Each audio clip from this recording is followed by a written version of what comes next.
നിത്യസഹായനാഥേ,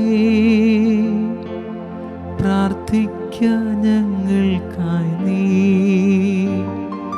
നിന്മക്കൾ ഞങ്ങൾക്കായി നീ, പ്രാർത്ഥിക്ക സ്നേഹനാഥേ. നിത്യസഹായനാഥേ, പ്രാർത്ഥിക്കാൻ ഞങ്ങൾക്കായി നീ, നിന്മക്കൾ ഞങ്ങൾക്കായി നീ, പ്രാർത്ഥിക്ക സ്നേഹനാഥേ. നീറുന്ന മാനസങ്ങൾ ആയിരമായിരങ്ങൾ കണ്ണീരിൻ താഴ്വരയിൽ നിന്നിതാ കീഴും നമ്മെ. നീറുന്ന മാനസങ്ങൾ ആയിരമായിരങ്ങൾ കണ്ണീരിൻ താഴ്വരയിൽ നിന്നിതാ കേഴും നമ്മെ. നിത്യസഹായനാഥേ,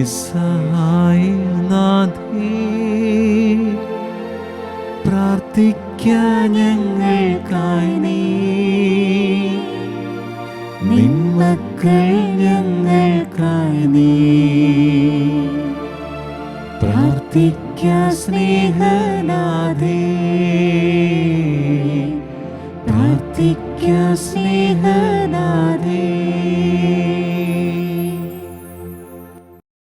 പിതാവിൻ്റെയും പുത്രൻ്റെയും പരിശുദ്ധാത്മാവിൻ്റെയും നാമത്തിൽ. കർത്താവിന്റെ മാലാഖ പരിശുദ്ധ മറിയത്തോട് വചിച്ചു, പരിശുദ്ധാത്മാവിനാൽ മറിയം ഗർഭം ധരിച്ചു. നന്മ നിറഞ്ഞ മറിയമേ സ്വസ്തി, കർത്താവ് അങ്ങയോട് കൂടെ സ്ത്രീകളിൽ അങ്ങ് അനുഗ്രഹിക്കപ്പെട്ടവളാകുന്നു. അങ്ങയുടെ ഉദരത്തിൻ ഫലമായി ഈശോ അനുഗ്രഹിക്കപ്പെട്ടവനാകുന്നു. പരിശുദ്ധ മറിയമേ തമ്പുരാന്റെ അമ്മേ, പാപികളാ ഞങ്ങൾക്ക് വേണ്ടി ഇപ്പോഴും ഞങ്ങളുടെ മരണസമയത്തും തമ്പുരാനോട് അപേക്ഷിക്കണമേ. ആമേൻ. ഇതാ കർത്താവിൻ്റെ ദാസി, നിന്റെ വചനം പോലെ എന്നിലാകട്ടെ. നന്മ നിറഞ്ഞ മറിയമേ സ്വസ്തി, കർത്താവ് അങ്ങയോട് കൂടെ സ്ത്രീകളിൽ അങ്ങ് അനുഗ്രഹിക്കപ്പെട്ടവളാകുന്നു. അങ്ങയുടെ ഉദരത്തിൻ ഫലമായി ഈശോ അനുഗ്രഹിക്കപ്പെട്ടവനാകുന്നു. പരിശുദ്ധ മറിയമേ തമ്പുരാന്റെ അമ്മേ, പാപികളായ ഞങ്ങൾക്ക് വേണ്ടി ഇപ്പോഴും ഞങ്ങളുടെ മരണസമയത്തും തമ്പുരാനോട് അപേക്ഷിക്കണമേ. ആമേൻ. വചനം മാംസമായി നമ്മുടെ ഇടയിൽ വസിച്ചു. നന്മ നിറഞ്ഞ മറിയമേ സ്വസ്തി, കർത്താവ് അങ്ങയോട് കൂടെ സ്ത്രീകളിൽ അങ്ങ് അനുഗ്രഹിക്കപ്പെട്ടവളാകുന്നു. അങ്ങയുടെ ഉദരത്തിൻ ഫലമായി ഈശോ അനുഗ്രഹിക്കപ്പെട്ടവനാകുന്നു. പരിശുദ്ധ മറിയമേ തമ്പുരാന്റെ അമ്മേ, പാപികളാ ഞങ്ങൾക്ക് വേണ്ടി ഇപ്പോഴും ഞങ്ങളുടെ മരണസമയത്തും തമ്പുരാനോട് അപേക്ഷിക്കണമേ. ആമേൻ. ഈശോ മിശിഹായുടെ വാഗ്ദാനങ്ങൾക്ക് ഞങ്ങളെ യോഗ്യരാകുവാൻ സർവേശ്വരന്റെ പരിശുദ്ധ മാതാവേ, ഞങ്ങൾക്ക് വേണ്ടി അപേക്ഷിക്കണമേ.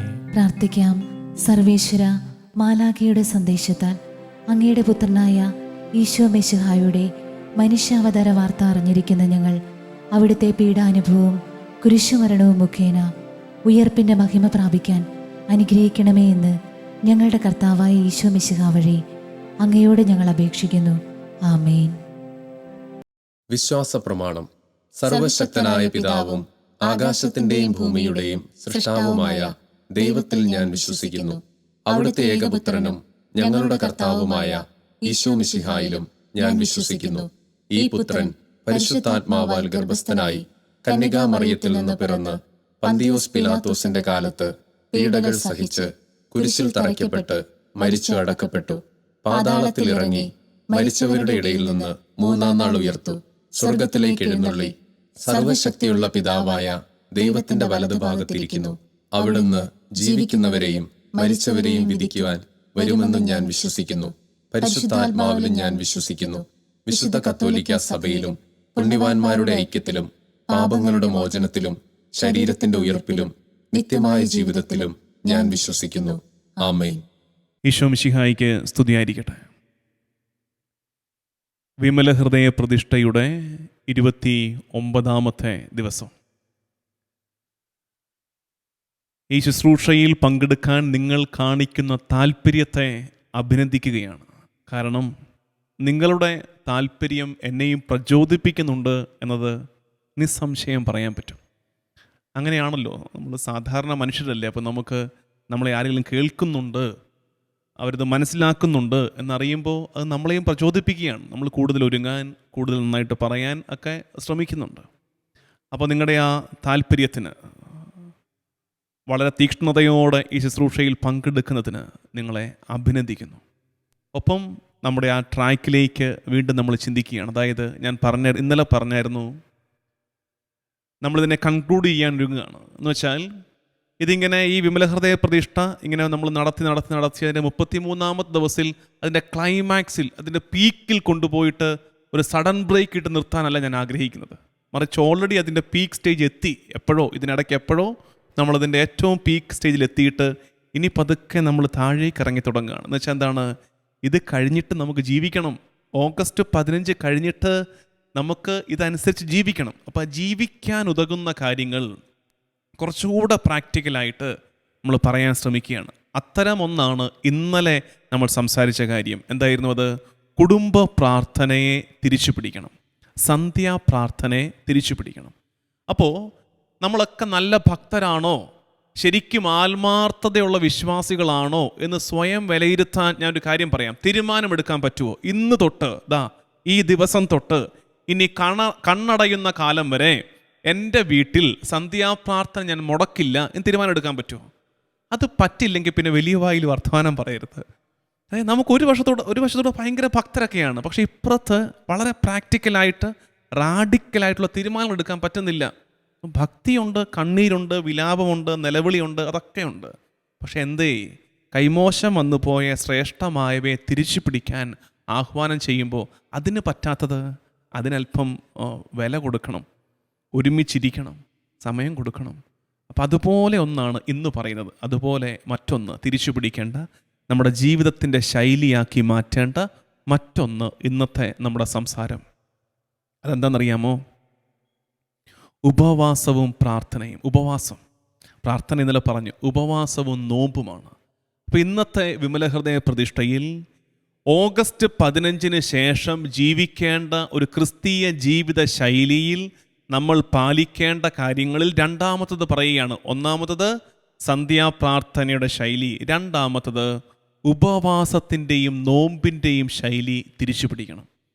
ഒരു സങ്കടം എന്താണെന്ന് വെച്ചാൽ, ഇപ്പോൾ അങ്ങനെ നോമ്പും ഉപവാസവും ഒക്കെ ഔട്ട് ഓഫ് ഫാഷനായി പോയിരിക്കുകയാണ്, ഔട്ട്ഡേറ്റഡ് ആയിട്ട് പോയിരിക്കുകയാണ്. ഇല്ലത്, ആ കൾച്ചർ തന്നെ നഷ്ടപ്പെട്ടു പോയിരിക്കുകയാണ്. ഓരോ സഭയ്ക്കും അതിൻ്റേതായിട്ടുള്ള നോമ്പിൻ്റെയും ഉപവാസത്തിൻ്റെയും പാരമ്പര്യമുണ്ട്. എന്നെ കേൾക്കുന്ന നിങ്ങൾ ഏതു സഭാംഗമാണോ ആ സഭ നിർദ്ദേശിക്കുന്ന നോമ്പും ഉപവാസവും പാലിക്കാൻ നമ്മൾ കടപ്പെട്ടവരാണ്. അതിൽ നിന്നൊഴിവില്ല. നമ്മുടെ സൗകര്യാർത്ഥം കുറച്ച് ഭക്താനുഷ്ഠാനങ്ങളുടെ പുറകെ പോവുകയും തിരുസഭ ഔദ്യോഗികമായി നിർദ്ദേശിക്കുന്ന കാര്യങ്ങൾ പാലിക്കാതിരിക്കുകയും ചെയ്യുന്നതിൻ്റെ ഒരു ഇരട്ടത്താപ്പുണ്ട്. അത് വരുത്തരുത് ജീവിതത്തിൽ. നോമ്പും ഉപവാസവും നമുക്ക് വിലപ്പെട്ടതാണ്. നമ്മുടെ പൂർവികർ ശ്രേഷ്ഠമായി കരുതിയതാണ്. അതായത് കുറച്ചു കാലം മുമ്പ്, ഞാൻ ഇന്നലെ സൂചിപ്പിച്ചില്ലേ, കുറച്ചു കാലം മുമ്പ് ഇത്രയൊന്നും പള്ളിപ്പോക്കൊന്നും ഇല്ലായിരുന്നു നമ്മുടെ പൂർവികരെ. അതായത് ഇപ്പം നമ്മൾ പറയുന്നു, അയ്യോ നമ്മുടെ അപ്പം പള്ളിയിൽ പോകുമായിരുന്നു, നമ്മൾ പള്ളിയിൽ പോകുന്നില്ല എന്നൊക്കെ ഇപ്പോൾ പറയുമെങ്കിലും ഒരു 3-4 തലമുറ പുറകോട്ട് നോക്കിക്കേ, 3-4 തലമുറ പുറകോട്ട് നോക്കിക്കേ, ഇത്രയും പള്ളിപ്പോക്കുണ്ടായിരുന്ന ആളുകൾ ഇല്ല, ഒരു സംശയം വേണ്ട. അതിൻ്റെ പുറകോട്ട് പോയാൽ അത്രയും കൂടി ഇല്ല. അതിന് അവർ മോശക്കാരായതുകൊണ്ടല്ല, മറിച്ച് അതിനു മാത്രം ദേവാലയങ്ങൾ ഇല്ലായിരുന്നു. ഇത്രയും ചുറ്റുവട്ടത്തിനിടയിൽ ഒരു ദേവാലയം പണ്ട് ഇല്ലായിരുന്നു. കുറച്ചധികം യാത്ര ചെയ്യണമായിരുന്നു ഒരു ദേവാലയത്തിൽ ചെല്ലണമെങ്കിൽ. 2, യാത്രാ സൗകര്യങ്ങളില്ലായിരുന്നു. ഇന്നിപ്പോൾ നമുക്ക് ബൈക്ക് എടുത്ത് പോകാം, കാറേ പോകാം, അല്ലെങ്കിൽ ബസ് കയറി പോകാം. അന്ന് അത്രയും സൗകര്യങ്ങളില്ലായിരുന്നു. നടന്നും കാടും മലയും താണ്ടിയൊക്കെ വേണം ഒരു പള്ളിയിൽ ചെല്ലണമെങ്കിൽ. അപ്പോൾ അത് വല്ലപ്പോഴൊക്കെ പോയിരുന്നുള്ളൂ അവർ. അപ്പോൾ അവർ മോശക്കാരായോ? ഇല്ല. പക്ഷെ വല്ലപ്പോഴുമൊക്കെ പള്ളിയിൽ പോയിരുന്നൊരു ജനം അവരുടെ വിശ്വാസത്തിനൊരു കുറവ് വന്നില്ല. എന്താ സംഭവിച്ചതെന്നറിയാമോ? വിശ്വാസത്തിന് കുറവ് വരാതിരുന്നത്, വീട്ടകത്ത് വിശ്വാസത്തിൻ്റെ പ്രാക്ടീസസ് ഉണ്ടായിരുന്നു. വീട്ടകങ്ങളിൽ ദൈവവിശ്വാസം ജീവിക്കുന്ന ശീലങ്ങളുണ്ടായിരുന്നു. അതിൽ പ്രധാനപ്പെട്ടതാണ് നോമ്പും ഉപവാസവും. വീട്ടകങ്ങളിൽ നോമ്പ് ശീലിച്ചിരുന്നു, ഉപവാസം ശീലിച്ചിരുന്നു. ഇപ്പോഴത്തെ അപകടം, ഇനി പറയുന്നത് ശ്രദ്ധിച്ച് കേൾക്കണം, ഇപ്പോഴത്തെ അപകടം നമ്മൾ വിശ്വാസത്തെ പള്ളിക്കകത്ത് പൂട്ടിയിട്ടിരിക്കുകയാണ്. വീട്ടിൽ വന്നാൽ പിന്നെ വിശ്വാസിയല്ല, പള്ളിക്കകത്താണ് ഞാൻ വിശ്വാസി. പള്ളിയുമായി ബന്ധപ്പെട്ട് മാത്രം എൻ്റെ വിശ്വാസത്തെ ആഘോഷമാക്കുകയും പള്ളിക്ക് പുറത്തിറങ്ങിയാൽ തന്നിഷ്ടത്തോടെ ജീവിക്കുകയും ചെയ്യുന്ന സമൂഹത്തിൻ്റെ പേരായി മാറി ക്രിസ്ത്യാനി. അതുകൊണ്ടല്ലേ 2 വർഷം പള്ളി പൂട്ടിക്കിടന്നപ്പോൾ നമ്മുടെയൊക്കെ വിശ്വാസം പോകാൻ തുടങ്ങിയത്. എന്താ പറ്റിയത്? വിശ്വാസത്തെ പള്ളിക്കകത്ത് പൂട്ടി വെച്ചിരിക്കുകയായിരുന്നു.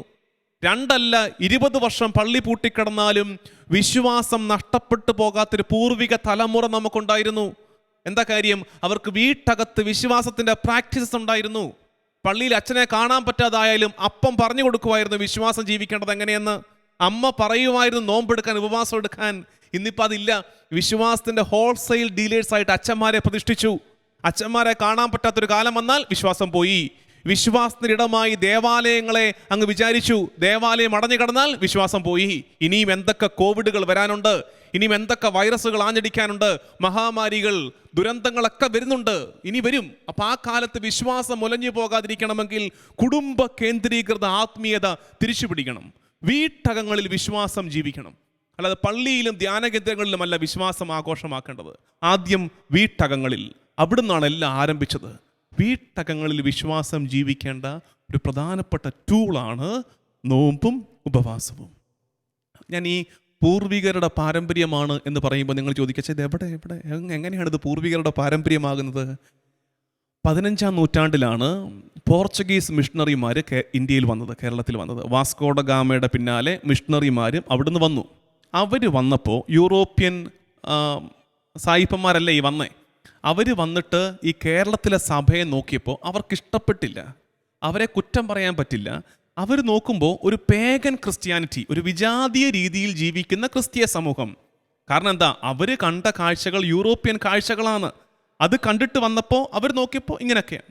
നമുക്ക് നമ്മുടേതായ ന്യായങ്ങളുണ്ട്, പക്ഷെ അവരുടെ കണ്ണിലൂടെ അവർ നോക്കി. അവരെന്ത് ചെയ്യുന്നു വെച്ചാൽ അവരെല്ലാത്തിനെയും വിലക്കി, സപ്രസ് ചെയ്തു. അതാണ് ഉദയം പേരൂർ സൂനകദോസ്. അധികാരം അവരുടെ കയ്യിലുണ്ടായിരുന്നത് കൊണ്ട് അവർ വിളിച്ചു കൂട്ടിയിട്ട് പറഞ്ഞു, ഇനി ഞങ്ങൾ പറയുന്നത് പോലൊക്കെ കാര്യങ്ങൾ നടത്തിയാൽ മതി എന്ന് പറഞ്ഞ് പലതിനെയും സപ്രസ് ചെയ്തു. അപ്പോൾ അതിനകത്ത് നല്ല കാര്യങ്ങൾ ഒരുപാടുണ്ടായിരുന്നു. സപ്രസ് ചെയ്യപ്പെട്ടവയിൽ ചില ദുരാചാരങ്ങളൊക്കെ ഉണ്ടായിരുന്നു. അപ്പോൾ അത് നന്മയും മോശവും ഒക്കെ അതിനെ സംഭവിച്ചു. പക്ഷേ അങ്ങനെ കേരള സഭയിൽ കുറ്റം കണ്ടെത്തിയ സായിപ്പ് ഇവിടുന്ന് റോമിലേക്ക് അയച്ച കത്തിൽ ഒരു കാര്യം സൂചിപ്പിച്ചിട്ടുണ്ട്. എന്തെന്നറിയാമോ? ഈ ജനത്തിൻ്റെ നോമ്പ് ഞങ്ങളെ അത്ഭുതപ്പെടുത്തുന്നു. 5 നൂറ്റാണ്ട് മുമ്പ് ഈ മണ്ണിൽ നിന്ന് വത്തിക്കാനിലേക്ക് അയക്കപ്പെട്ട കത്തിൻ്റെ കണ്ടൻ്റാണ് ഈ ജനത്തിൻ്റെ നോമ്പ് ഞങ്ങളെ അത്ഭുതപ്പെടുത്തുന്നു. എല്ലാ വലിയ തിരുനാളുകൾക്ക് മുമ്പും ഈ ജനം മത്സ്യവും മാംസവും പാലും പാലുൽപ്പന്നങ്ങളും വേണ്ടെന്ന് വെച്ച കഠിന നോമ്പെടുത്താണ് ഇവർ തിരുനാളുകൾക്ക് ഒരുങ്ങുന്നതെന്ന് നമ്മുടെ കാർന്നോന്മാരുടെ പാരമ്പര്യമാണ്. നമ്മുടെ പൂർവികരുടെ വിശ്വാസം കൈമാറിയ പ്രധാനപ്പെട്ട രീതിയാണ് നോമ്പിൻ്റെയും ഉപവാസത്തിൻ്റെയും രീതി. കയ്യിൽ നിന്ന് പോവുകയാണ്, കൈമോശം വന്ന് പോവുകയാണ്. ഇപ്പം ഞാൻ സീറോ മലബാർ സഭയിലെ ചങ്ങനാശ്ശേരി അതിരൂപതയിലെ ഒരു അച്ഛനാണ്. അപ്പോൾ അതുകൊണ്ട് ഞാൻ ഈ സഭയുടെ കാര്യം പറയാം. ഞാൻ പറഞ്ഞു, ഓരോ സഭയ്ക്കും അതിൻ്റേതായിട്ടുള്ള നോമ്പിൻ്റെ ക്രമങ്ങളുണ്ട്. സീറോ മലബാർ സഭയിൽ നോമ്പിൻ്റെ കാലങ്ങൾ 5 എണ്ണം ഉണ്ട്.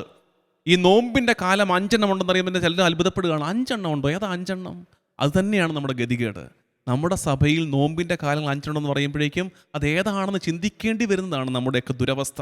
ഇത് മറ്റൊന്നിനെക്കുറിച്ചല്ല, നമ്മുടെ സഭയെക്കുറിച്ചാണ് ഈ പറയുന്നത്. അതറിയാൻ മേല നമുക്ക്. പക്ഷേ എക്സ്ട്രാ തട്ടിപ്പ് പരിപാടികളൊക്കെ ഇഷ്ടമാണ്. എന്നുവെച്ചാൽ സഭ ഔദ്യോഗികമായി നിർദ്ദേശിക്കുന്ന നോമ്പ് വേണ്ട, അതെടുക്കാൻ മനസ്സില്ല. എന്നിട്ട് കാര്യപ്രാപ്തിക്ക് വേണ്ടി ഒരു 5 ദിവസം പട്ടിണി കിടക്കാൻ പറഞ്ഞാൽ നമ്മൾ അവിടെ പോയി പട്ടിണി കിടക്കും. കാരണം എന്താ? ഇതാ ഞാൻ പറഞ്ഞത്, സ്പിരിച്വാലിറ്റി ഈസ് മിയർ സെൽഫിഷ്നെസ്. സ്വാർത്ഥതയായിട്ട് മാറുന്നു. എന്തേ തിരുസഭയോട് ചേർന്ന് സഭ ഔദ്യോഗികമായി കൽപ്പിക്കുന്ന നോമ്പെടുക്കാൻ നിനക്ക് മനസ്സില്ല? ഇത് നമ്മുടെ അപജയമാണ്. ഇത് മനസ്സിലാക്കുക. ഏതൊക്കെയാണ് ആ നോമ്പുകൾ? എളുപ്പത്തിൽ മനസ്സിലാക്കാം. ഈശോയുടെ പിറവിക്ക് മുമ്പ് 25 ദിവസം നോമ്പുണ്ട്. മാതാവിൻ്റെ പിറവിക്ക് മുമ്പ് 8 ദിവസത്തെ 8 നോമ്പുണ്ട്. ഈശോയുടെ ഉയർപ്പിന് മുമ്പ് 50 ദിവസം 50 നോമ്പ്, വലിയ നോമ്പുണ്ട്. മാതാവിൻ്റെ ഉയർപ്പ്, അതാണ് ഈ സ്വർഗാരോപണ തിരുനാൾ, അതിന് മുമ്പ് 15 ദിവസത്തെ നോമ്പുണ്ട്. അതുകൂടാതെ ഒരു നിനിവേ നോമ്പ്, നിനിവേ യാചന, 3 നോമ്പ്. നമ്മുടെ വലിയ നോമ്പിൻ്റെ പേത്തർത്തായിന്ന് 18 ദിവസം പുറകോട്ടെടുത്ത് ഒരു 3 ദിവസത്തെ നോമ്പുണ്ട്. അപ്പോൾ ഇതെല്ലാം കൂടെ കൂട്ടി 101 ദിവസം നോമ്പാണ് നമുക്ക്. ഇതാർക്കറിയാം, ആരോട് പറയാൻ? അതുകൂടാതെ എല്ലാ വെള്ളിയാഴ്ചകളും മാംസവർജനമാണ്. അത് സഭയുടെ ഔദ്യോഗിക നിയമമാണ്.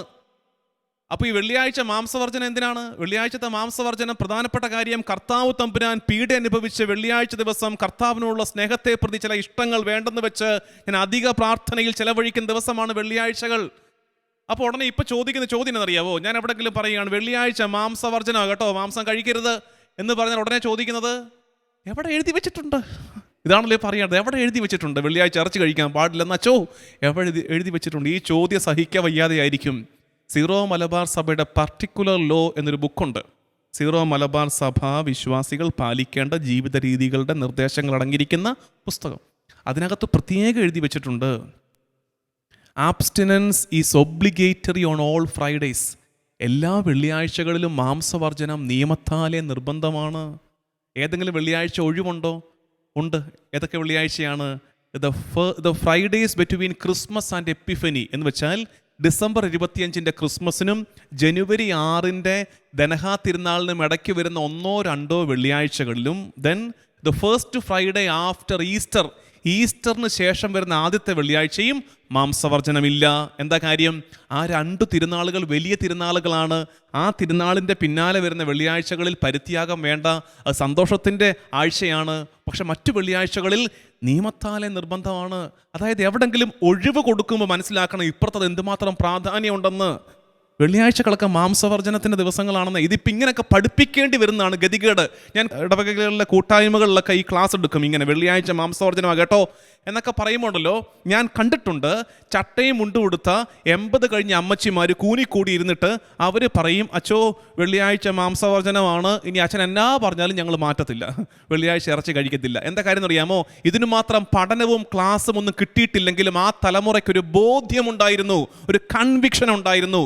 ഇന്നത്തെ തലമുറയ്ക്ക് ഇല്ലാതെ പോകുന്ന അതാണ്. ഇതിലൊന്നും വലിയ കാര്യമില്ല, നിങ്ങൾ തോന്നിപ്പോവാണ്, ഒന്നിലും കാര്യമില്ല. വെള്ളിയാഴ്ച ഇപ്പോഴത്തെ പ്രശ്നം, മിക്ക ചടങ്ങുകളും ശനിയാഴ്ചയാണല്ലോ, കല്യാണവും പരിപാടിയൊക്കെ ശനിയാഴ്ചയാണല്ലോ വെക്കുന്നത്. എന്നിട്ട് അതിൻ്റെ തലേദിവസം ഒരു പരിപാടി ഉണ്ടല്ലോ, കല്യാണത്തലേന്ന് നമ്മളെയൊക്കെ വിളിക്കും, നമ്മളൊക്കെ ചെല്ലും. സകലമാന ജന്തുവർഗ്ഗങ്ങളെയും കൊന്നു വെച്ചിട്ടുണ്ടായിരിക്കും അവിടെ. നമ്മുടെ പാത്രത്തിലെല്ലാം വിളമ്പും. അപ്പോൾ അവിടെ ചിക്കനുണ്ട്, മട്ടനുണ്ട്, ബീഫുണ്ട്, പോർക്കുണ്ട്. നമ്മൾ പിന്നെ എല്ലാം കഴിക്കുമല്ലോ, എല്ലാ സാധനവും വെച്ചു വിളമ്പി കഴിയുമ്പോൾ നമ്മൾ ഓർക്കുകയാണ്, അയ്യോ ഇന്ന് വെള്ളിയാഴ്ചയാണല്ലോ. ഇത് ഓർക്കുന്ന പാടെ നമ്മൾ ഉടനെ നമ്മളെ അങ്ങ് ആശ്വസിപ്പിക്കും. എന്താ ആശ്വസിപ്പിക്കുന്ന അറിയാവോ? നമ്മൾ ചിന്തിക്കും, അയ്യോ അവനിതെല്ലാം ഉണ്ടാക്കി വെച്ചതല്ലേ, ഷോ പാപം, എനിക്കിതെല്ലാം വിളമ്പി തന്നതല്ലേ, ഷോ ഇനിയിപ്പോൾ പറഞ്ഞാൽ മോശമല്ലേ, അവനെ ഒഫൻഡ് ചെയ്യാൻ പാടില്ലല്ലോ. ഇതാ ഞാൻ പറയുന്നത്, ഒരുമാതിരി നട്ടലില്ലാത്ത സമൂഹമായിട്ട് നമ്മൾ മാറിക്കൊണ്ടിരിക്കുക. അഴുകൊഴാഞ്ച നട്ടലുമായിട്ട് ഇറങ്ങിയിരിക്കുക. ഒന്നിനും ഒരു നിലപാടില്ല. എങ്ങനെയും ആകാം, അങ്ങനെയാകാം, ഇങ്ങനെയാകാം, വഴാന്നൊരു ഗ്രൂപ്പായിട്ട് നമ്മൾ മാറിക്കൊണ്ടിരിക്കുക. അവിടേക്ക് നമുക്ക് മാറ്റം വരേണ്ടതെന്ന്, നിലപാടുള്ള സമൂഹമായിട്ട് നമുക്ക് തിരിച്ചു വരണം. നോമ്പ്, ഉപവാസം പ്രധാനപ്പെട്ടതാണ്. ഇപ്പോൾ നിങ്ങൾ ഒരുമിച്ച് കൂടുന്നു, വെള്ളിയാഴ്ച ഒരുമിച്ച് കൂടി, അന്ന് ഇറച്ചി. അപ്പോൾ പറയാണ്, ഞാൻ വെള്ളിയാഴ്ച ഇറച്ചി കഴിക്കത്തില്ല. ഒരു തവണ പറഞ്ഞു, 2ാമത്തെ വട്ടവും ചോദിക്കും, എടാ ഇറച്ചി.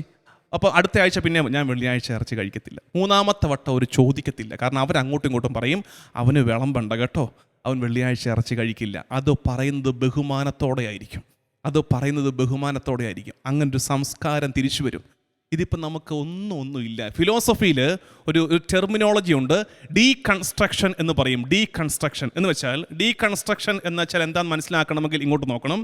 ഒരു സവോള എടുത്ത് കൈ പിടിക്കുന്നു. സവോള കൈ പിടിച്ചിട്ട് അതിൻ്റെ തോല് പൊളിക്കുകയാണ് നമ്മൾ. അപ്പോൾ ഈ തോല് പൊളിക്കുമ്പോൾ, ഓരോ തോല് പൊളിക്കുമ്പോഴും നമ്മൾ പറയും ഇത് സവോളയല്ല. ശരിയാണല്ലോ, സവോളയല്ലല്ലോ. അപ്പോൾ ആദ്യത്തെ തോല് പൊളിച്ചു എന്ന് പറയുന്നു, ഇത് സവോളയല്ല. അടുത്ത തോല്, ഇതും സവോളയല്ല. അടുത്ത തോല്, ഇതും സവോളയല്ല. ഇത് പോയാലും കുഴപ്പമില്ല.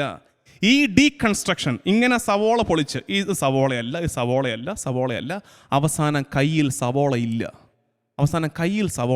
ഇതാണ് അവസാനം സംഭവിക്കാൻ പോകുന്നത്. നമ്മുടെ വിശ്വാസത്തിന് കഴിഞ്ഞ കുറേ കാലങ്ങളായിട്ട് സംഭവിച്ചിരിക്കുന്ന അപകടം എന്നറിയാമോ?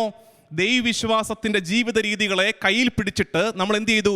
ഡീകൺസ്ട്രക്ഷൻ നടത്തി. നമ്മൾ എന്ത് പറഞ്ഞുകൊണ്ടിരിക്കുന്നത്? ഈ പ്രാർത്ഥന ചെല്ലിയില്ലേലും കുഴപ്പമില്ല, സവോളയല്ല. നോമ്പെടുത്തില്ലെങ്കിലും പ്രശ്നമില്ല, സവോളയല്ല. ഇതൊന്നും വിശ്വാസത്തിൻ്റെ ഭാഗമല്ല. സന്ധ്യാപ്രാർത്ഥന മുടക്കിയാലും കുഴപ്പമില്ല, അതൊന്നുമല്ല അത്ര വലിയ വിശ്വാസത്തിൻ്റെ കാര്യങ്ങൾ. വെള്ളിയാഴ്ച ഇറച്ചി കഴിച്ചാലും കുഴപ്പമൊന്നുമില്ല, അതാണ് ഇത്ര വലിയ വിശ്വാസത്തിൻ്റെ കാര്യം. ഇതൊന്നും വിശ്വാസമല്ല, ഇത് വിശ്വാസമല്ല, ഇത് വിശ്വാസമല്ല. അവസാനം കയ്യിൽ വിശ്വാസമില്ല. ഇന്നത്തെ തലമുറയ്ക്ക് വിശ്വാസമില്ല എന്ന് പറഞ്ഞ് നമ്മൾ കരയുമ്പോൾ ചോദിക്കേണ്ടത്, പൂർവിക തലമുറകൾ ശ്രേഷ്ഠമെന്ന് കരുതി ചേർത്ത് പിടിച്ച പലതിനെയും ഇതൊന്നും വിശ്വാസമല്ലെന്ന് പറഞ്ഞ് ഉരിഞ്ഞു മാറ്റിയതിൻ്റെ ഫലം നമ്മൾ അനുഭവിച്ചുകൊണ്ടിരിക്കുകയല്ലേ? ശ്രേഷ്ഠമായിരുന്നു പലതും ഉരിഞ്ഞു കളയുകയാണ്, ഡീകൺസ്ട്രക്ഷൻ നടക്കുകയാണ്. തിരിച്ചു പിടിക്കുക. വിശ്വാസത്തിൻ്റെ ഇത്തരം രീതികളെ, ഉപവാസത്തെ, നോമ്പിനെ ഒക്കെ തിരിച്ചു പിടിക്കണം.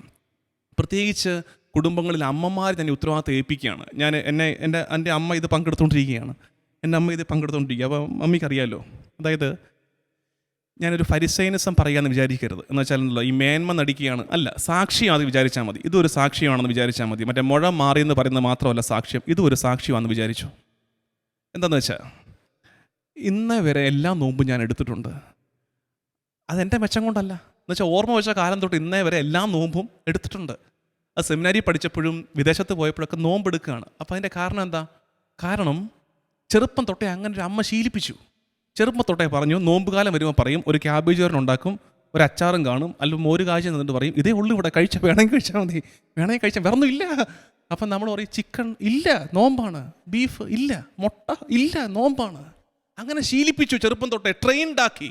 അങ്ങനെ എന്തുപറ്റി അറിയാമോ? എത്ര മുതിർന്നിട്ടും എവിടെ ചെന്നിട്ടും ഇതിങ്ങനെ പാത്രത്തിലേക്ക് വിളമ്പുമ്പോൾ നമുക്ക് അമ്മ പഠിപ്പിച്ച പാഠം തള്ളിപ്പറയേണ്ടി വരികയാണ്. അപ്പോൾ തോന്നില്ലത് തള്ളിപ്പറയാൻ.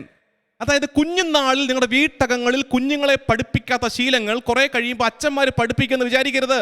നിങ്ങൾ പഠിപ്പിച്ചോ? ഇവിടെ എന്നെ കേൾക്കുന്ന അമ്മമാരോട് ചോദിക്കട്ടെ, നോമ്പെടുക്കാൻ പിള്ളേരെ പഠിപ്പിച്ചോ?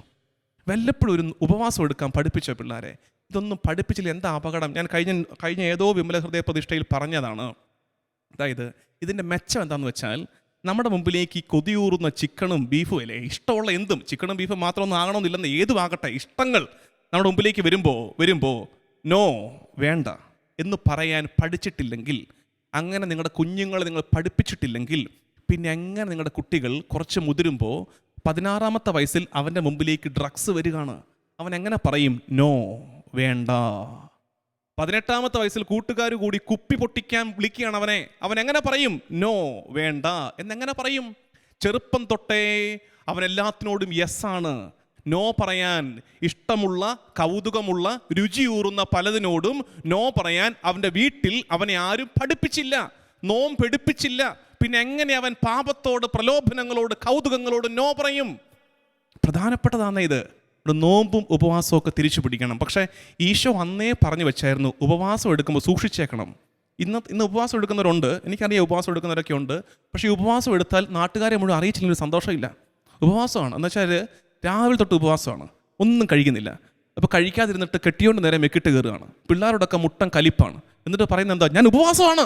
എന്തിനാ ചേടുത്തി ആ ഉപവാസം എടുക്കുന്നത്? അതാണ് ഇന്നത്തെ പ്രശ്നം. കർത്താവ് പറഞ്ഞിട്ടുണ്ടല്ലോ, നീ ഉപവാസം എടുക്കുമ്പോൾ ആരെങ്കിലും കാണിക്കാൻ വേണ്ടി ഉപവാസം എടുക്കരുത്. നാട്യങ്ങൾ വേണ്ട, കാപ്പട്യങ്ങൾ വേണ്ട, പ്രകടനപരത വേണ്ട. നീ കർത്താവിൻ്റെ സന്നിധിയിലിരിക്കുന്ന അനുഭവമാണ് ഉപവാസം. എന്നുവെച്ചാൽ നമ്മൾ മരിച്ച്, നമ്മുടെ അപ്പം മരിച്ചു, നമ്മുടെ അമ്മ മരിച്ചു, അങ്ങനെ ഒരു ദിവസം വരുമല്ലോ. അനുഭവത്തിലൂടെ കടന്നു പോയവരുണ്ട്, അനുഭവിക്കാൻ ഇരിക്കുന്നവരുണ്ട്. അന്ന് നിങ്ങളുടെ അമ്മ മരിച്ചു, ഇന്നും മരിച്ചു, നാളെയാണ് അടക്ക്. ഈ നേരത്തിനിടയ്ക്ക് നിങ്ങളെ പലരും വന്ന് വിളിക്കുമ്പോൾ ഭക്ഷണം കഴിക്കാം. അപ്പുറത്തെ വീട്ടിലായിരിക്കും ഭക്ഷണം, എണ്ണീക്കുക, ഭക്ഷണം കഴിക്കാം. അവിടെ വന്നിരിക്കുന്നവരെല്ലാവരും പോയി അവിടെ പോയി ഭക്ഷണം കഴിക്കും. നിങ്ങൾ അവിടെ നിന്ന് എണ്ണീക്കുമോ? നിങ്ങൾക്ക് ക്ഷീണമുണ്ടോ? നിങ്ങൾ ആ വെള്ളവും കുടിച്ച് അവിടെ ഇരിക്കും. കാരണം എന്താ? ഉപരിയായി ഒന്ന് തലേ കയറുമ്പോൾ ഭക്ഷണമൊക്കെ അപ്രധാനമായി പോവുകയാണ്. ഇതുപോലെയാണ് ഉപവാസം. കർത്താവിൻ്റെ സന്നിധിയിൽ അവൻ്റെ സാന്നിധ്യം അനുഭവിച്ചിരിക്കുമ്പോൾ ഭക്ഷണമൊക്കെ അപ്രധാനമായി പോകുന്ന അനുഭവമായിട്ട് ഉപവാസം മാറണം. അത്തരമൊരു ഉപവാസത്തിൻ്റെ ശൈലി, അത്തരമൊരു നോമ്പിൻ്റെ പരിത്യാഗത്തിൻ്റെ ശൈലി ശീലിക്കാൻ അപ്പോൾ തീരുമാനമെടുക്കുക. വിമല ഹൃദയ പ്രതിഷ്ഠയുടെ ഞാൻ പറഞ്ഞു, നമുക്ക് ഹോംവർക്ക് എല്ലാ ദിവസവും ഉണ്ട്. പക്ഷെ ഇനിയുള്ള എല്ലാ ദിവസത്തെ ഹോംവർക്കുകൾ ഒറ്റ ദിവസത്തേക്കുള്ള ഹോംവർക്കല്ല, ലൈഫ് ടൈം ഹോംവർക്കാണ്. ആയുഷ്കാല പദ്ധതികളാണ് നമ്മൾ അവതരിപ്പിക്കുന്നത്. അപ്പോൾ അടുത്ത ഹോംവർക്ക് ഇന്ന് മുതൽ തിരുസഭ നിർദ്ദേശിക്കുന്ന എല്ലാ നോമ്പും ഞാൻ കൃത്യമായിട്ടെടുക്കും, എൻ്റെ തലമുറകളെ ശീലിപ്പിക്കും. തിരുസഭ നിർദ്ദേശിക്കുന്ന എല്ലാ നോമ്പും ഉപവാസവും. ഉപവാസം 2 ദിവസമാണ് നമുക്ക് കടപ്പെട്ട ഉപവാസമുള്ളത്. ഏതൊക്കെയാണത്? 1 വിഭൂതി തിങ്കൾ, കുരിശുവരയുടെ തിങ്കളാഴ്ച, നോമ്പിൻ്റെ ആരംഭ ദിവസം. 2 പീഠാനുഭവ വെള്ളിയാഴ്ച. ബാക്കി ദിവസങ്ങളിലും വെള്ളിയാഴ്ചകളെടുക്കാം, ആദ്യ വെള്ളിയാഴ്ചകളെടുക്കാം. അതൊക്കെ നമ്മുടെ അധിക താല്പര്യം പോലെ. അപ്പോൾ നമ്മുടെ ഇന്നത്തെ ഹോംവർക്ക് ഇതാണ്. ഇനി മുതൽ തിരുസഭ നിർദ്ദേശിക്കുന്ന എല്ലാ നോമ്പിൻ്റെയും ഉപവാസത്തിൻ്റെയും ദിനങ്ങൾ ഞാൻ കൃത്യമായി പാലിക്കും, എൻ്റെ കുഞ്ഞുങ്ങളെ പഠിപ്പിക്കുമെന്ന് തീരുമാനമെടുക്കുക. ഈ വിചാരത്തോടെ, പരിത്യാഗത്തിൻ്റെ, വേണ്ടെന്ന് വെച്ച് കർത്താവിനെ അധികമായി ചേർത്ത് പിടിക്കുന്ന മനസ്സോടെ നമുക്ക് ദിവ്യകാരുണ്യ ആരാധനയ്ക്ക് തിരുമുമ്പാകെ നിൽക്കാം. ആമേൻ. പ്രവൃത്തി.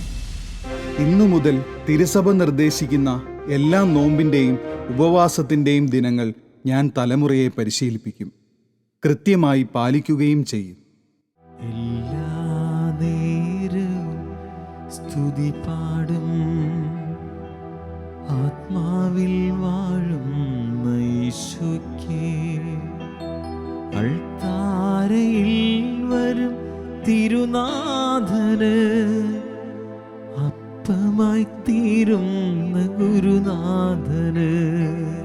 എല്ലാ നേരവും സ്തുതി പാടും, ആത്മാവിൽ വാഴുന്ന ഈശോയ്ക്ക്.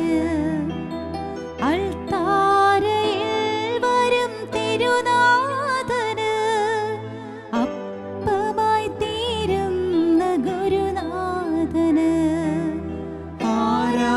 ആരാധനയുടെ പൊൻചിറകിൽ ആത്മാവിൽ അലിഞ്ഞു ഞാൻ പറന്നുയരും, മാലാഖമാർ ചേർന്നു പാടും.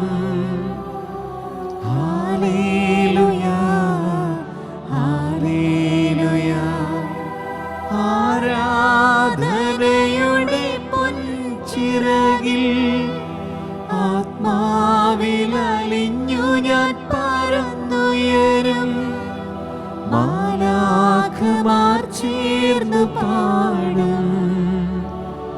ഹല്ലേലൂയാ, ഹല്ലേലൂയാ, ഹല്ലേലൂയാ, ഹല്ലേലൂയാ, ഹല്ലേലൂയാ, ഹല്ലേലൂയാ. ഈശോയെ,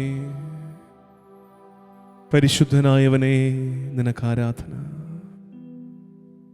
കർത്താവേ, ഞങ്ങളുടെ മേൽ ചൊരിഞ്ഞുകൊണ്ടിരിക്കുന്ന എല്ലാ അനുഗ്രഹങ്ങളെയും ഓർത്ത് കർത്താവേ നിനക്ക് നന്ദി. ഈശോ, വിമല ഹൃദയ പ്രതിഷ്ഠയുടെ ഈ നാളുകൾക്കപ്പുറത്തും നിന്നോട് ചേർന്ന് വിശുദ്ധിയിൽ ജീവിക്കുവാൻ ഞങ്ങൾ ഒരുങ്ങുമ്പോൾ കർത്താവെ, ഞങ്ങൾ ഇന്ന് ധ്യാനിച്ച വിഷയം തിരുസന്നിധിയിൽ പ്രാർത്ഥനയാക്കുന്നു. ഉപവാസവും നോമ്പും. കർത്താവേ, ഞങ്ങളുടെ പൂർവികർ ശ്രേഷ്ഠമായി കരുതി കൈമാറി തന്ന വിശിഷ്ട പാരമ്പര്യമാണ് ഉപവാസത്തിൻ്റെയും നോമ്പിൻ്റെയും ജീവിത ശൈലിയെന്ന് ഞങ്ങൾ തിരിച്ചറിയുന്നു. അത് കൈമോശമെന്ന് പോകാതെ വിശ്വസ്തയോടെ പാലിച്ച് അടുത്ത തലമുറയ്ക്ക് കൈമാറിക്കൊടുക്കുവാൻ ഞങ്ങളെ ഒരുക്കണമേ. കർത്താവേ, അറിവില്ലായ്മ കൊണ്ടും ഗൗരവമില്ലായ്മ കൊണ്ടും നോമ്പെടുക്കാൻ കഴിയാതെ പോയ പൂർവകാലങ്ങളെ ഓർത്ത്, ഉപവാസത്തെ നിസ്സാരമായി എടുത്ത കഴിഞ്ഞ കാലങ്ങളെ ഓർത്ത് ഞങ്ങൾ അനുതപിക്കുന്നു. അതിലൂടെ ചില വിശിഷ്ട പാഠങ്ങൾ ഞങ്ങളുടെ കുഞ്ഞുങ്ങൾക്ക് ഞങ്ങൾക്ക് പഠിപ്പിച്ചു കൊടുക്കാൻ പറ്റുമായിരുന്നുവെന്ന് ഞങ്ങൾ തിരിച്ചറിയുകയായിരുന്നു. ഈശോയെ, നീ തന്നെ ഉപവാസത്തിലൂടെ കടന്നു പോയിട്ടുണ്ടല്ലോ. നിൻ്റെ ശുശ്രൂഷയിലേക്ക് നീ ഇറങ്ങുന്നതിന് മുമ്പ് 40 നാൾ മരുഭൂമിയിൽ പ്രാർത്ഥനയിലും ഉപവാസത്തിലും കഴിഞ്ഞു. നീ ഉപവാസത്തിൻ്റെയും നോമ്പിൻ്റെയും പാഠം ഞങ്ങളെ പഠിപ്പിക്കുന്നുണ്ടല്ലോ കർത്താവേ. മോശ 40 നാൾ മലമുകളിൽ പ്രാർത്ഥനയിലായിരുന്നുവെന്ന് ഞങ്ങൾ വായിക്കുന്നുണ്ട്. ഈശോയെ, ഈശോ, നോമ്പും ഉപവാസവും വിശുദ്ധ ഗ്രന്ഥത്തിൻ്റെ ഭാഗമാണെന്ന്, വിശുദ്ധ ഗ്രന്ഥത്തിൻ്റെ പഠിപ്പീരിൻ്റെ ഭാഗമാണ് തിരിച്ചറിഞ്ഞ് ഉദാസീനത വിചാരിക്കാതെ താല്പര്യപൂർവം നോമ്പിൻ്റെയും ഉപവാസത്തിൻ്റെയും ജീവിതശൈലിയെ പുൽകുവാൻ ഞങ്ങളെ പഠിപ്പിക്കണമേ കർത്താവേ. സഭ ഔദ്യോഗികമായി നിഷ്കർഷിക്കുന്ന കാലത്ത് നോമ്പെടുക്കുവാൻ, പ്രിയമുള്ളവയെ വർജിക്കുവാൻ, അതിന് ഞങ്ങളുടെ കുഞ്ഞുങ്ങളെ ഒരുക്കുവാൻ ഞങ്ങളെ നീ ബലപ്പെടുത്തണമേ. ഈശോയെ, ഞങ്ങൾ കേൾക്കുകയായിരുന്നു, ചില ഇഷ്ടങ്ങളോട്, ചില പ്രിയങ്ങളോട് വേണ്ട എന്ന് പറയുമ്പോൾ ഭാവിയിൽ പാപത്തോട് നോ എന്ന് പറയാൻ ഞങ്ങൾ ബലം നേടുകയാണെന്ന്. കർത്താവേ, അതിന് ലഭിക്കുന്ന അവസരങ്ങളെ ഞങ്ങൾ ഫലപ്രദമായി ഉപയോഗിക്കട്ടെ. ഈശോ, വെള്ളിയാഴ്ചകളിൽ നിന്റെ പീഡാസഹനത്തെ, നിന്റെ കുരിശു മരണത്തെ ധ്യാനിച്ച് നോമ്പും ഉപവാസവുമൊക്കെ എടുക്കുന്ന ഒരു സമൂഹമായി ഞങ്ങൾ മാറട്ടെ. നിന്നോടുള്ള സ്നേഹത്തെ പ്രതി, നിന്റെ പീഡാസഹനത്തെ, കുരിശുമരണത്തെ ധ്യാനിച്ച് കാൽവരിയിൽ നിനക്ക് കൂട്ടിരിക്കും ദിവസമായി വെള്ളിയാഴ്ചകളൊക്കെ മാറട്ടെ. കർത്താവേ, അത്തരമൊരു പരിത്യാഗത്തിൻ്റെ ശൈലി, വേണ്ടെന്ന് വെക്കലിൻ്റെ ശൈലി, അങ്ങനെ ഞങ്ങളെ തന്നെ പരുവപ്പെടുത്തുന്ന ഒരാത്മീയ ശൈലി ശീലിച്ച് പാപപ്രലോഭനങ്ങളെ, ലോകത്തിൻ്റെ കൗതുകങ്ങളെ അതിജീവിക്കുവാൻ ബലമുള്ളവരായി നിന്റെ മക്കൾ മാറുവാൻ കർത്താവേ, ഞങ്ങളുടെ മേൽ കരുണ ചൊരിയണമേ എന്ന് നമുക്ക് പ്രാർത്ഥിക്കാം. നോമ്പിനെ, ഉപവാസത്തെയൊക്കെ നിസാരമാക്കി കളഞ്ഞ, നിസാരമായി മറ്റുള്ളവരോട് സംസാരിച്ച നേരങ്ങളെ ഓർത്ത് അനുദപിക്കാം. കർത്താവെ, വൈകിയെങ്കിലും ഇതിൻ്റെ പ്രാധാന്യത്തെ അറിയുവാൻ ഇടവരുത്തിയതിന് നിനക്ക് നന്ദി എന്ന് പറഞ്ഞ് നമ്മുടെ കുടുംബങ്ങളിൽ ഈ ഒരു പുതിയ ശൈലി, നമ്മുടെ പൂർവികർ കൈമാറി തന്ന യാത്രക്കിടയിൽ, മുന്നോട്ടുള്ള യാത്രക്കിടയിൽ എപ്പോഴും നമ്മുടെ കൈവിരലുകൾക്കിടയിലൂടെ ചോർന്നു പോയ ഈ ശ്രേഷ്ഠ ശൈലി, ഉപവാസത്തിൻ്റെ, നോമ്പിൻ്റെ ശൈലി തിരിച്ചു പിടിക്കാൻ കർത്താവിൽ നിന്ന് കൃപയാചിച്ചുകൊണ്ട്, കർത്താവേ, പരിത്യാഗമുള്ള ഒരു സമൂഹമായി ഞങ്ങളെ മാറ്റണമേ എന്ന് പ്രാർത്ഥിച്ച് നമുക്കവനെ ആരാധിക്കാം. മോശയും ഏലിയായും അവർ നോറ്റുപവാസം 40 നാൾ. യേശുവും ഈ നോമ്പേറ്റതിനാൽ നാശകനെ തോൽപ്പിച്ചുടനെ. മോശയും ഏലിയായും അവർ നോറ്റുപവാസം 40 നാൾ. യേശുവും ഈ നോമ്പേറ്റതിനാൽ നാശകനെ തോൽപ്പിച്ചുടനെ. വൻകടലിൽ നിന്നേറിയ നൽ യോനാ നബിയ പ്രാർത്ഥനയാൽ ഈ അടിയാർക്കും നിൻ കൃപയിൻ വാതിൽ തുറക്കാറാകണമേ.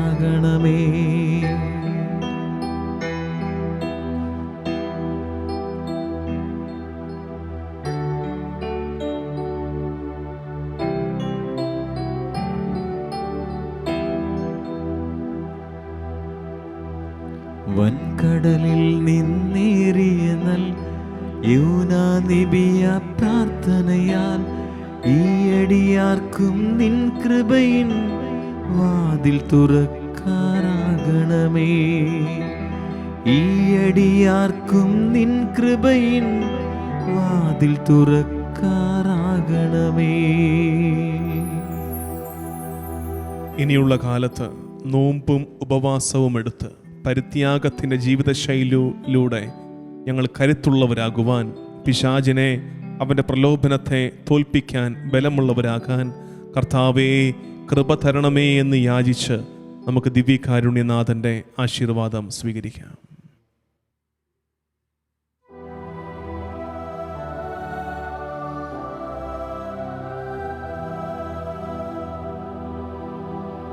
കരുണാമയനേ, കരുണാമയനേ, കരുണാമയനേ, കാരുണ്യം ചൊരിയൂ.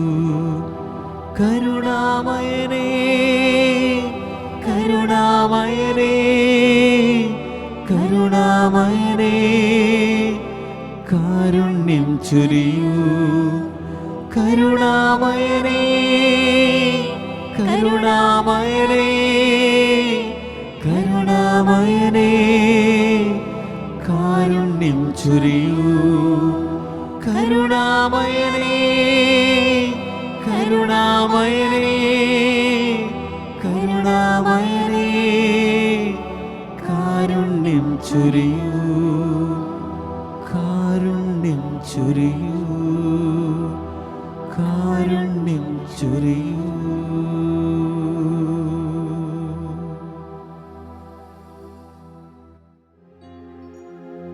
പരിശുദ്ധ കന്യകാമറിയമേ, എൻ്റെ ഹൃദയത്തെ അങ്ങയുടേതായി സ്വീകരിക്കണമേ. പുണ്യം കൊണ്ട് അലങ്കരിച്ച വിശുദ്ധിയുടെ ഒരു പുഷ്പവലയം കൊണ്ട് അതിനെ സംരക്ഷിക്കണമേ. പ്രിയപ്പെട്ട അമ്മേ, സമർപ്പണം ചെയ്ത അങ്ങയുടെ ഹൃദയം പോലെ എൻ്റെ ഹൃദയത്തെ സ്വീകരിക്കണമേ. ഞാൻ അങ്ങേക്ക് നൽകിയ ഉപഹാരമായി അതിനെ പിതാവായ ദൈവത്തിന് നൽകണമേ. മറിയമേ, ദിനംപ്രതി അങ്ങയുടെ ഹൃദയം കൂടുതൽ അറിയപ്പെടാൻ ഞാൻ ഹേതുവാകട്ടെ.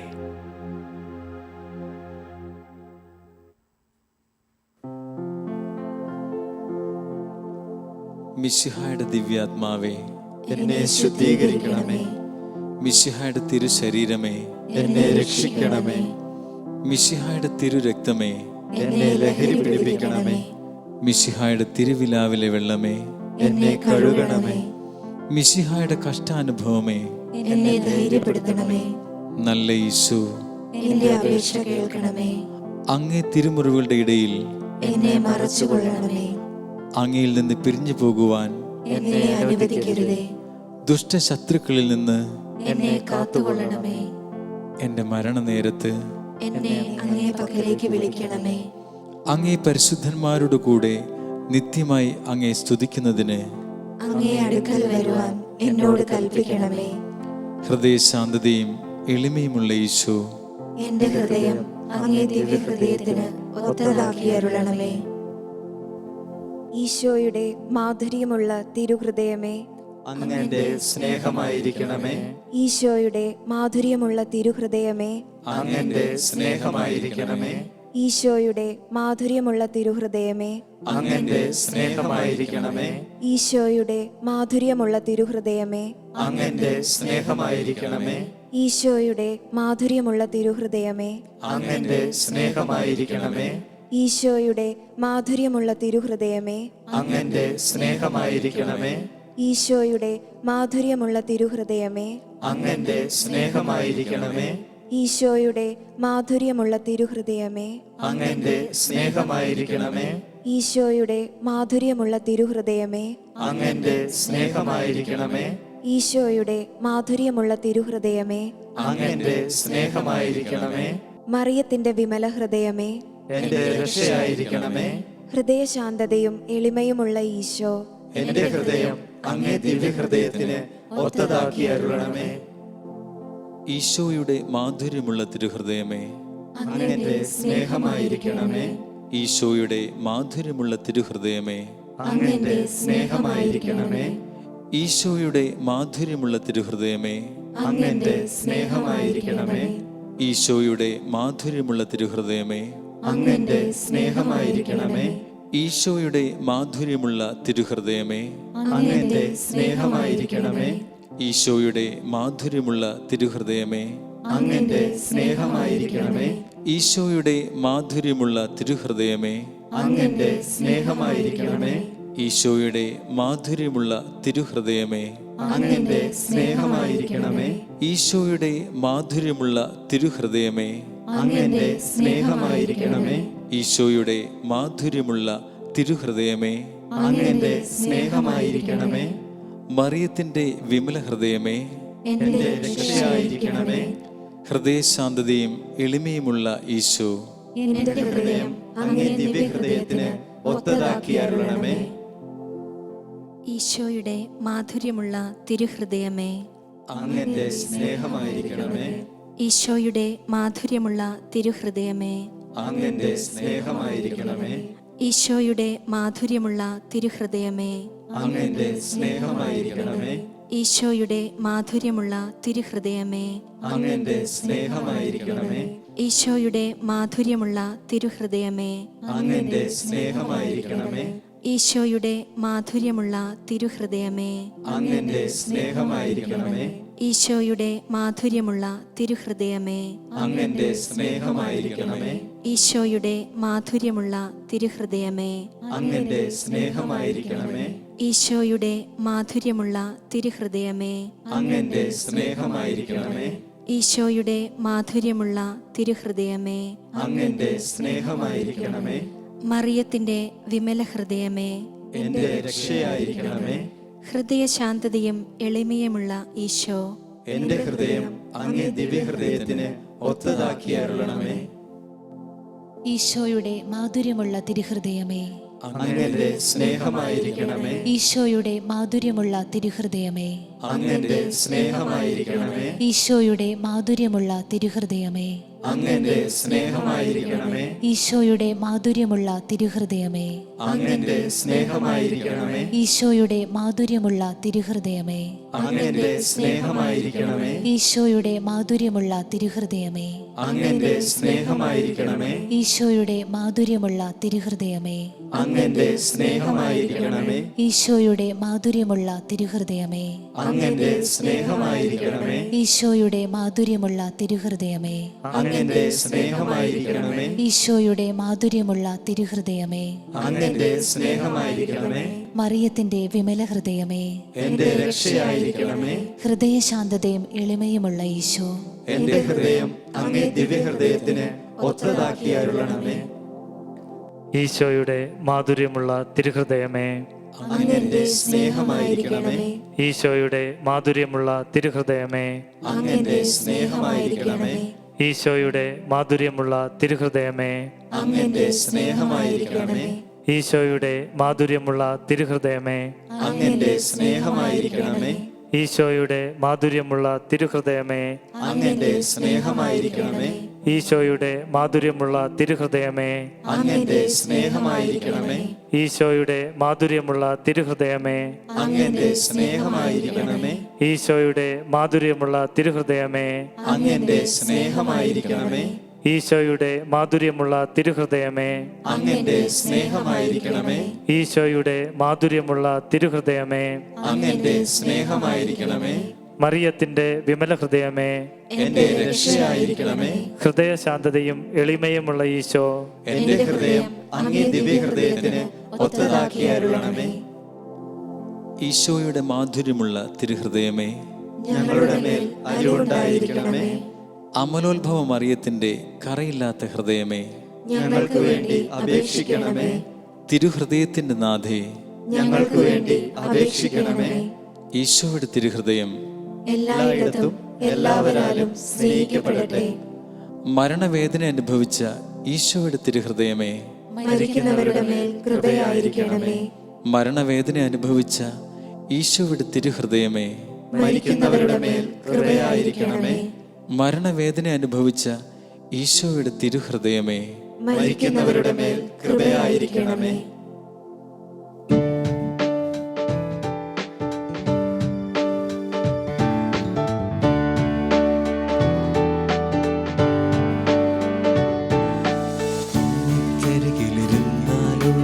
എന്തൊരു സന്തോഷം, ആത്മാവിനകതാരിൽ നിറയും എന്തൊരാനന്ദം.